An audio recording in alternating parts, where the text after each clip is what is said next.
ఎస్కోటలో తెలుగు జాతి గుర్తింపు కోసం చనిపోయే వరకు పోరాడి అమరుడైన పొట్టి శ్రీరాములు మహనీయుడని ఎస్కోట ఎమ్మెల్యే కోళ్ల లలిత కుమారి కొనియాడారు.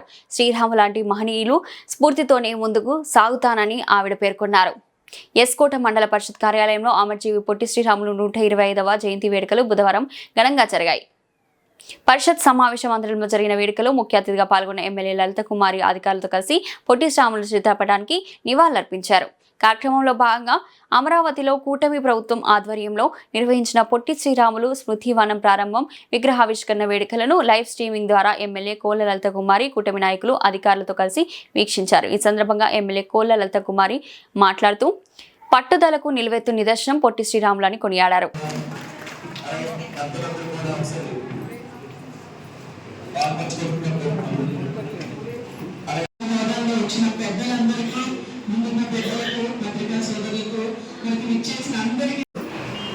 ముందు ఉన్న మా మహిళా అక్క చెల్లెములకు, మా సోదరులకు, పాత్రికేయ సోదరులకు మనల్ని పిలిచేవారు అన్నాడు.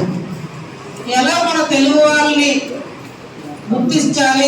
గుర్తించుకుంటారు అని ఆనాడు మన జాతిపిత మహాత్మా గాంధీ గారు అడుగుజాడల్లో ప్రాణ స్నేహితుడు పరంపదించిన మన పొట్టి శ్రీరాములు గారు వారి ఆలోచనలకు ఆశయాలకు అనుగుణంగా ఈయన కూడా ముందుకు అడుగులు వేస్తూ అసలు మనం మద్రాసీలుగా ఉన్న మనం తెలుగు వాళ్ళగా ఎలా గుర్తింపబడాలి, ఎలా మనం అసలు ఈ తెలుగు వాళ్ళగా తెలుగు ఆంధ్ర రాష్ట్రంగా ఎలా అవతరించాలి, ఏం చేయాలి అని ఒక రూపకల్పన చేసిన మహనీయుడైతే పొట్టి శ్రీరాములు గారిని మనం అందరం కొనియాడుకోక తప్పదు.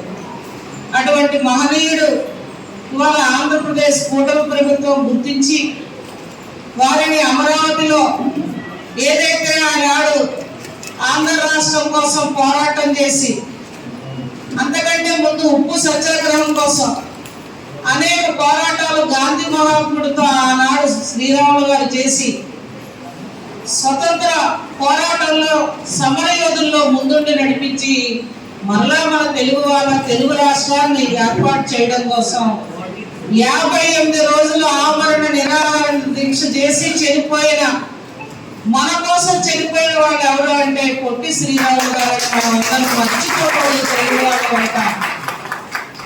ఆ రోజుల్లోనే మనం ఏదైతే ఆంధ్ర రాష్ట్రంలో మన తెలుగు రాష్ట్రాన్ని ఏర్పాటు చేసుకోవాలని ఆ మహనీయుడు ఆనాడే మన స్వామి కలియుగ 20 పైన వెంకట స్వామిని కూడా చెన్నై తీసుకెళ్ళిపోవాలని చెప్పి ఆనాడు అనుకున్నారు. చాలా పెద్ద పోరాటాలు తగులయ్యాయి. మనకి తెలుగు గంగ ప్రాజెక్టు గురించి కానీ నీళ్లు ఆనాడు స్వర్గీయ ఎన్టీ రామారావు గారు మహానుభావుడు ఎక్కడున్నారో కానీ తెలుగు గంగని ఆనాడు చెన్నై నుంచి మన రాష్ట్రానికి నీళ్లు తీసుకొచ్చిన గంట మహానుభావుడు. నిజంగా అంటే ప్రాణత్యాగం చేసిన మహనీయుడిని స్మరిస్తూ ఇవాళ మనం ఆంధ్ర రాష్ట్ర అవతరణ దినోత్సవంలో మహనీయుడు చేసిన మనకు చూపించిన బాట మర్చిపోకుండా ఇవాళ మనం ముందుకు అడుగులేస్తూ రాష్ట్ర ప్రభుత్వం వారు కూడా ఇవాళ అమరావతిలో కూటమి ప్రభుత్వ పెద్దలు గౌరవ రాష్ట్ర ముఖ్యమంత్రి వర్యులు నారా చంద్రబాబు నాయుడు గారు యొక్క సహకారంతో ఉప ముఖ్యమంత్రి వర్యులు పవన్ కళ్యాణ్ గారి యొక్క సహాయంతో ఇవాళ మనం 55 అడుగుల కాంస్య విగ్రహాన్ని కూడా అక్కడ ఆవిష్కరించుకొని మన భవిష్యత్ తరాలకు ఇచ్చే ఆస్తి మన తెలుగు వాళ్ళందరం కూడా ఎప్పుడు ఆయన మర్చిపోకుండా తెలుగు ప్రజలకు ఇచ్చే ఆస్తిగా ఇవాళ ఆ మహనీయుడిని స్మరిస్తూ భావి భవిష్యత్ తరాలు ఎప్పుడు మర్చిపోకూడదనే విధంగా ఇవాళ అమరావతిలో ఆ మహనీయుడి విగ్రహావిష్కరణ చేయడం ఇది ఒక అదృష్టంగా భావిస్తూ మరి ప్రతి ఏటా కూడా ఆయన మర్చిపోకుండా మన తెలుగు వాళ్ళం ఒక ప్రభుత్వ బాధ్యతే కాదు, తెలుగు వాళ్ళగా మనం ఈ రోజున ఎప్పుడు కూడా జయంతిని వర్ధంతిని మన దేశ నాయకుల్ని స్వాతంత్ర సమరయోధుల్ని ఇటువంటి ఆంధ్ర రాష్ట్ర యోజనకి మన తెలుగు వాళ్ళగా మనం చేసిన పోరాట యోధుల్ని మనం మర్చిపోకుండా ప్రభుత్వ కార్యక్రమంగా మరి అర్ధరాత్రి ప్రభుత్వం వారు కార్యక్రమం చేయాలని చెప్పి ఒక సంకల్పంతో ఈ ప్రోగ్రాం అనేది స్టేట్ వైడ్ ప్రోగ్రామ్గా డిజైన్ చేసి ఇవాళ మన ఎస్కోట్లో చేసుకోవడం జరుగుతూ ఉంది. ఎంతో సంతోషం.